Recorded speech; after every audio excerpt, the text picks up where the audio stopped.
Okay, we're going to continue with part 3 in the history of the development in the timeline of AIDS.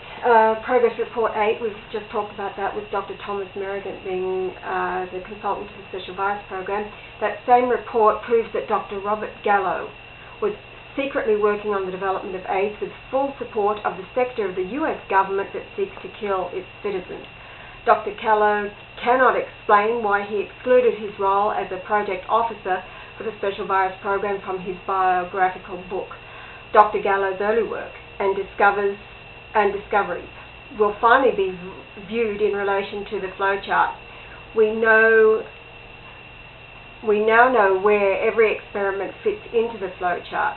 The research logic is irrefutable evidence of a federal Manhattan-style project to develop a contagious cancer that selectively kills.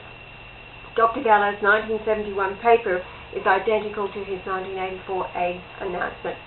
Progress Report 8 at 273 to 286 proves we, as in the US, gave AIDS to monkeys.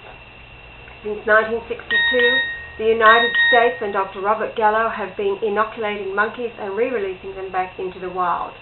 Thus, even government scientists are baffled that both HIV 1 and 2 could suddenly emerge from two distinct monkey ancestral relatives during the last 100 years. A 1999 Japanese study will ultimately prove the man-to-monkey origin of monkey AIDS. The monkey experiment's summary definitely proves monkey AIDS is also man-made. In 1972, the United States and the Soviet Union entered into a biological agreement that would signal the death knell for the black population.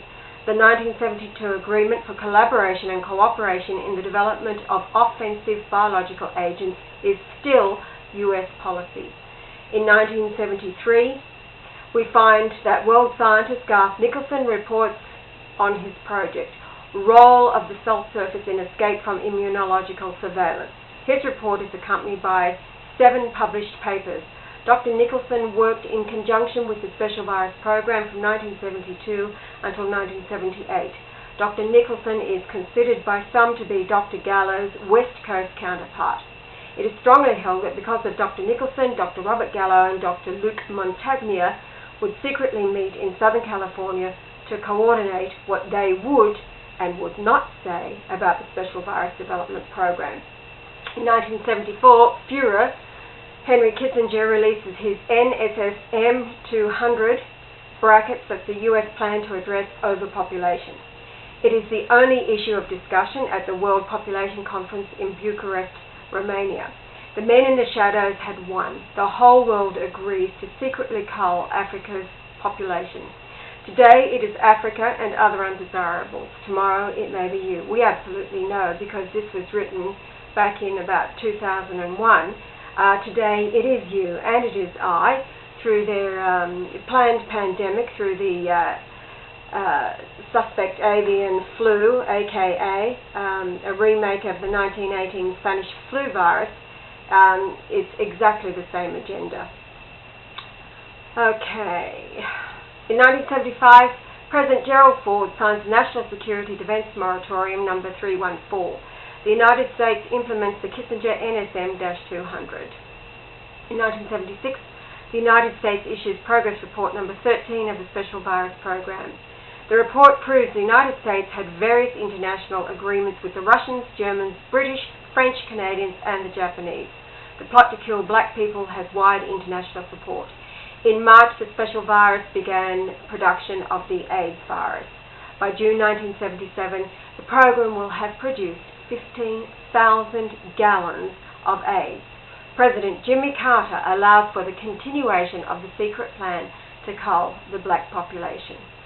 In 1977, Dr. Robert Gallo and the top Soviet scientists meet to discuss the proliferation of those 15,000 gallons of AIDS.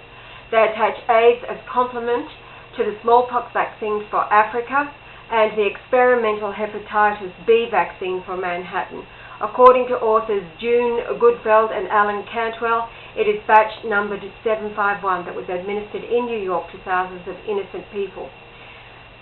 This government will never be able to. Now, this is where I get a little uptight because this is way too politically correct. for what they're describing and what's going down. This government will never be able to repay the people for the social rape, humiliation, and outright prejudice that people with HIV/AIDS face on a daily basis. The men in the shadows of the AIDS curtain accurately calculated that you would not care if only blacks and gays are dying. In fact, you don't care that nearly 500,000 Gulf War veterans are encumbered with something contagious. Soon there will be no more black people and a confused military. Older white people will start suddenly dying, and you still won't get it. Be here for us now and give us a chance to be there for you.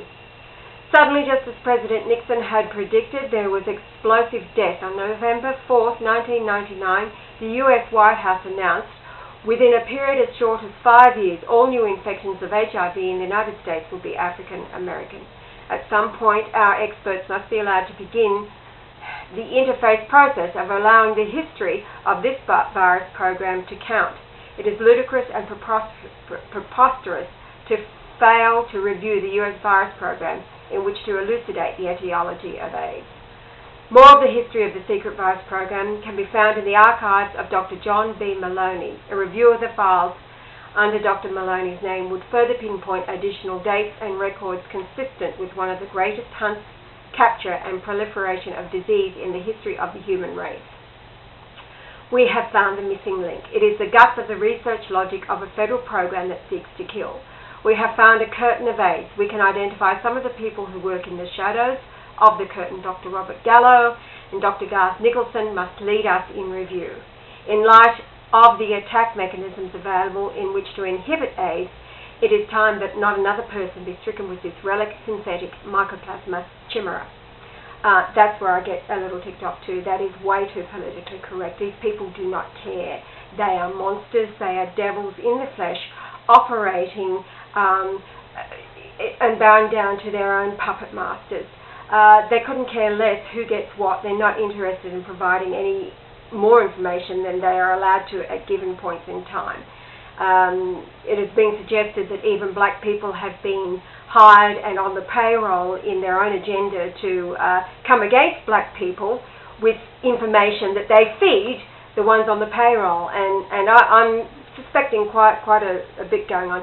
This flowchart that they're talking about, it costs $10 US to download from the internet, and Brian and I did that. My end it was $5, his end it was $10. We did that, and then we were told that rather than a download, it will be posted to us and will take absolutely weeks.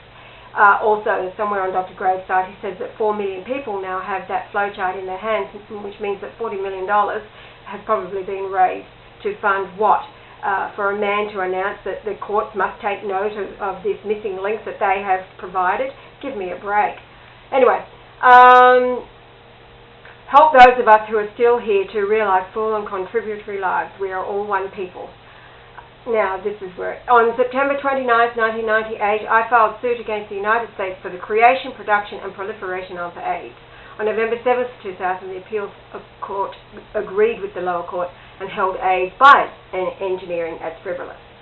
The world continues to wait for the court to rule on the resubmitted issues. The court cannot continue to simply brush aside our experts and the government's flowchart. Yes, they can. I have been asked to give my perspective with regard to the federal program MK Naomi. MK Naomi is the code for the development of AIDS.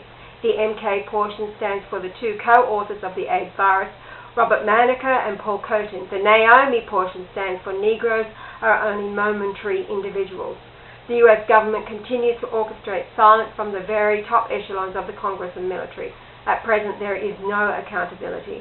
The good people will ultimately create a tsunami of public outrage. We cannot allow the state an autocratic right to govern outside of the Constitution. Our society is structured to hide crimes committed by the state while punishing citizens for minor indiscretions. Their strategy focuses on the general confusion they can create via manipulation of the media. They are very good at what they do, and we must become more focused in our continued presentation of the flowchart. The flowchart is the absolute missing link in proving the existence of a coordinated research program to develop a cancer virus that depletes the immune system. New diseases do not create old illnesses. And with that, it's the end of the timeline, the development in the history of AIDS, end of part 3. So there you have it, all along. Created by man, created by monsters, through men, worshipping monsters. Delusion, absolute delusion. Very effective.